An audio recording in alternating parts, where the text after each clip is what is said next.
it's game over. Tesla owns the autonomous space. Tesla is an AI company, even more than a car company. In this video, I had the opportunity to test out the very latest version of FSD BETA, Tesla's full self-driving software suite. And I will say the results were shocking.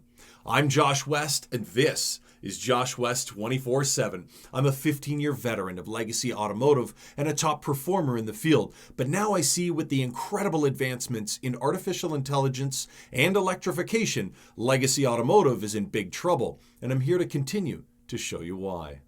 All right, so here we are inside the 2023 Model X, and I just had my first taste of full self-driving beta.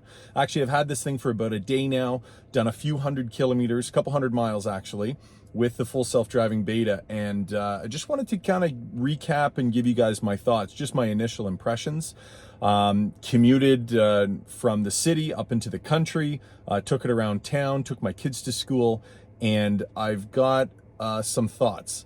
Okay, so yesterday, when I was driving up out of the city, it did a couple of things that really made me aware that Tesla is absolutely miles ahead of everybody on full self-driving. It pulled out and went around a couple of slow-moving vehicles, was going through a little village, and it just kind of surprised me because I wasn't used to it, obviously. I mean, I'm just used to, navigate on autopilot, regular autopilot, all that sort of thing. And I drove beta about 6 months ago, and it was really jumpy and kind of jittery.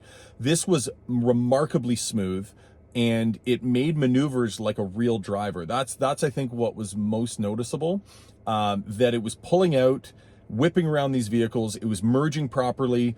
There was another instance this morning where I was coming on a ramp onto the main road, and the road was ending, the lane was ending, and there was a guy beside me in a pickup truck with a landscape trailer. He's coming up the side of me and not letting me in. My lane is running out, and the car did not come to a stop. It actually just slowed down just enough and then deked in behind that landscape trailer.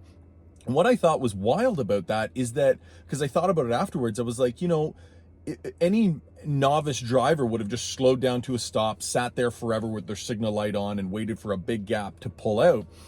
Whereas the Tesla moved intelligently. It measured his speed, it could see behind him, and it knew there was a large enough gap, and it knew exactly how much throttle to give, how much speed to give, and it whipped out and moved right into the lane very, very smoothly, I'll add as well. So I didn't feel like freaked out. I didn't feel the need to intervene, other than the fact that I didn't know exactly what the car was going to do, but after it made its move, I was very impressed.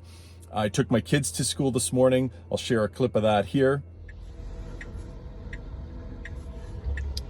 Here we are. Full self-driving beta going to school. What do you think, Sky? It's good. You tell your buddies when you get to school that you got driven to school by full self-driving beta. I will. And as you can see, they're pretty impressed with this robot driving them to school. So we put the address of the school in, left the driveway of the house, threw on beta, and basically I didn't touch anything all the way to the school. Pulled us right up to the front doors, and then to go to the primary school to drop off my daughter. Threw the address in, and it drove us right there, pulled in the driveway, pulled up to the front doors as well. So this isn't like you've arrived at your destination and then it shuts off once you get within the vicinity of where you're navigating to. No, this thing actually pulls in the driveways, pulls up to the front doors like a chauffeur would, and how you'd expect it to if this was, a fully autonomous system, which really I can see the foundation, the groundwork is there. So big takeaway is every single CEO in Legacy Automotive needs to drive FSD beta, especially the latest iteration. They need to spend about a half an hour to an hour behind the wheel, put down, 50, maybe even 100 miles of driving in the city with FSD beta, and it's going to open these guys' eyes big time. Guaranteed they are going to have to. They will not have a choice but to license this software from Tesla. Tesla will and does already own. A lot of people don't realize it yet. Most don't. But after spending some time with this, Tesla owns the FSD space. They own autonomy. They have cracked the code, and it's just a matter of, ironing out the fine details, getting things approved with government agencies, and rolling this thing out. And I believe Elon when he says he could do it by the end of the year. After experiencing it, how smooth it is, how human-like it is. That's what's really wild. Almost borderline disturbing is just how good the software is and how well the car reacts. I had to intervene once, the one intervention, which I'll show here. Okay, so here we go. This is a funky intersection here. And we want to turn left. Let's see how it does. So it's waiting. It sees this guy over here. Here we go. Oh my gosh. It's very assertive. Love it. Sky, what do you think, buddy? This is really weird. Oh, look, here's a driver's ed. Here's FSD Beta versus driver's ed. Human pilot versus autopilot. What's it gonna do? It doesn't like it because he put his signal light on. Go. Okay, we're gonna help it go. Human pilot put the signal light on, so the car thought he was gonna pull out in front of him, so it hit the brakes. Interesting. Here we go, landscaping trailer. It just goes around it. Here's a hidden stop sign. There we go. That was cool.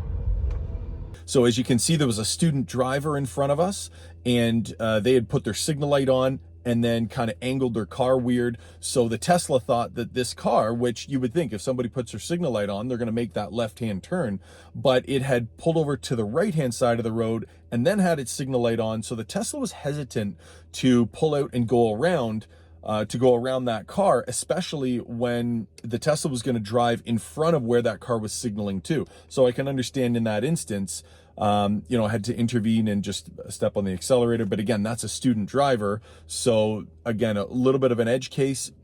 Will the car learn how to get around that? I'm sure it will, based on a certain amount of time, maybe kind of pulling out and edging out a little bit and showing that other car that it's ready to go. But it did err on the side of caution, which is the right thing to do. The FSD Beta, I had my 16-year-old son in the front seat next to me. He's a student driver. I said to him, hey, do you think this thing is gonna, outdrive you? He's like, he agreed that the car drives like a newer driver.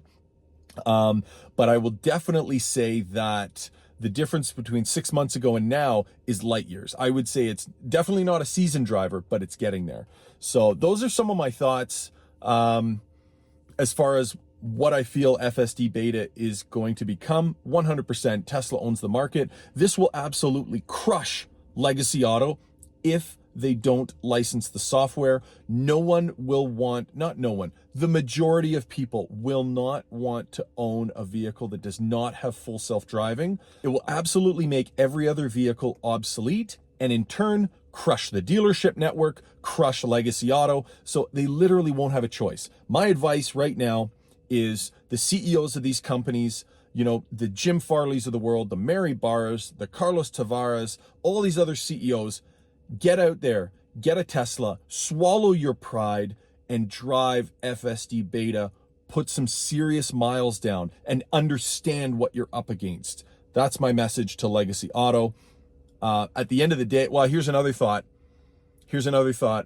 is that when people go to an autonomous vehicle, you're going to see households that are going to go from a 3-car or a 2-car household down to a 1-car household, because you'll have the autonomous robotaxi network to depend on for transportation, for commuting and things like that. And because of its massively shrunk operational costs, there's just be no point in paying a car payment and insurance and maintenance and all the rest of it for multiple cars. I can understand still hanging on to one car at this point in time for sure.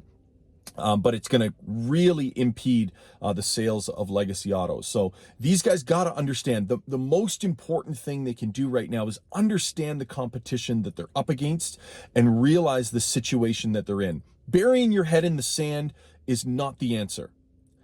I can see that, Jim Farley, kudos to you, Jim.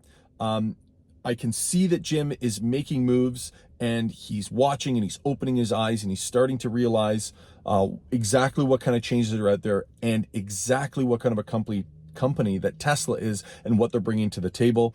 Others will follow. Mary Barra is following at GM with the Tesla supercharger NACS connector implementation, and we're just going to see that next with software. Then we're going to see it with battery and powertrains and all that sort of thing as Tesla ramps production. So there's a few of my thoughts. Quick recap: FSD beta, it's crazy good. It's really good. Oh, by the way, it passed the wife test. My wife was shocked and blown away. So listen, it's just, they're running away with it. It's over. It's game over. Tesla owns the autonomous space. Tesla is an AI company, even more than a car company. So watch what they do. Don't worry about the noise. Don't worry about what everybody's chirping about, but experience it for yourself and understand what's going on out there. We'll see you in the next video.